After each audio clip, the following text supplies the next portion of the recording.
ateis itu profesor itu kebanyakan ateis. Kayak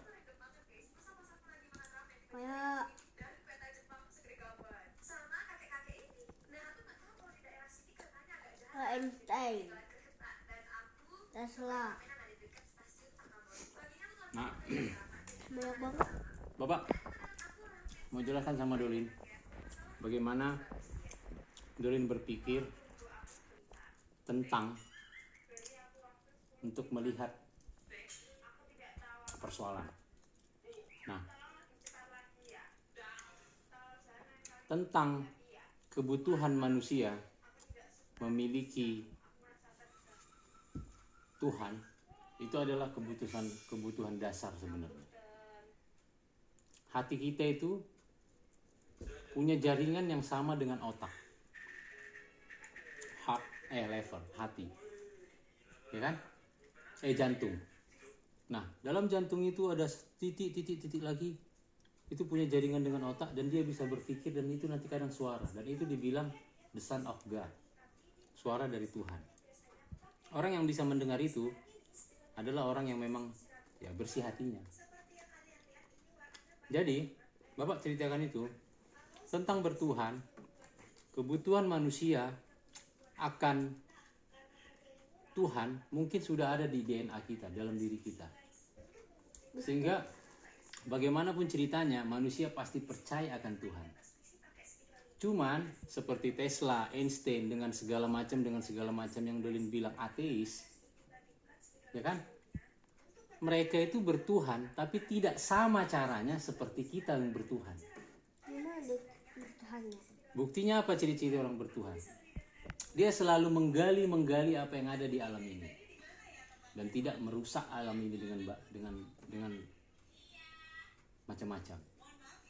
Hanya dia tidak punya agama sama seperti Ateis. kita. Jadi dia tidak bertuhan sama seperti kita.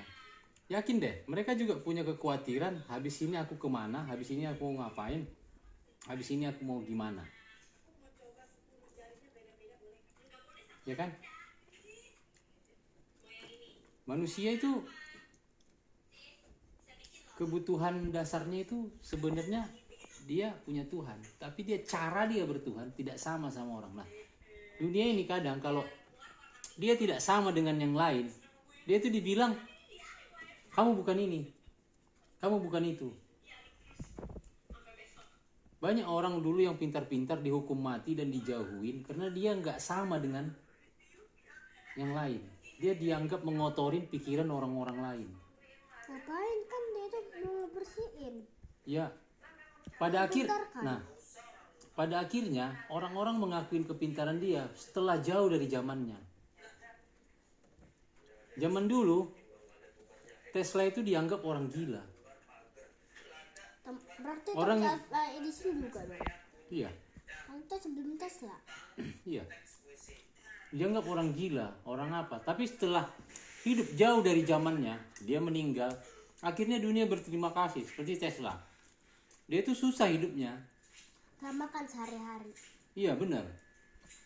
Dia susah hidupnya, dia bagaimana hidupnya. Kenapa? Orang menganggap dia bodoh. Dia pintar, tapi dia dipikir orang gila. Oh ya kan, zaman itu orang-orang pintar itu sampai gak makan. Jadi dipikir orang gila. Nah, gitu. Dia mendedikasikan dirinya untuk keindahan dunia ini. Ingat kalau dalam agama kita itu, jadilah kehendakmu di bumi seperti di sorga. Jadi di bumi ini pun harus kita buat kedamaian. Kita buat keindahan. Nah, Tesla berpikir begitu. Dia seperti menemukan listrik, arus bolak-balik. Dia menemukan arus yang dianggap sekarang jadi sinyal handphone. Dengan tanpa wayar. Dia menemukan segala macamnya dan banyak penemuan dia juga yang dirahasiakan. Sampai sekarang belum dibuka. Nah, ketika dia mati dia dianggap biasa aja, ketika dia hidup dia dianggap seperti tapi ketika dia telah meninggal, jauh sebelumnya manusia sekarang ini berterima kasih pada dia. Orang yang dulu kadang-kadang kita hujat, kita ejek, kita anggap sepele, kita anggap gila, kita anggap bodoh karena dia Ngapain sih lu buat kayak gitu? Emang lu kaya dari situ? Emang lu banyak duit dari situ? Ya kan? Akhirnya kita berterima kasih dengan dia karena dia telah memberikan. Makanya Bapak bilang, gak peduli berapa lama kita bisa hidup, berapa kaya diri kita, tapi apa yang kita wariskan nanti kepada dunia. Apakah kita akan diingat sebagai orang yang baik? Paling tidak begitu. Kalau Bapak, dedikasi Bapak gini, ketika nanti Bapak gak ada, Bapak pengen anak-anak Bapak akan mengingat Bapak yang telah mengajarkan bagaimana cara berpikir yang baik. Sehingga kalian itu gak gamang. Nah, jangan sembarangan bilang orang, kamu ateis. Selidikin dulu, apakah kita mengatakan dia seorang ateis karena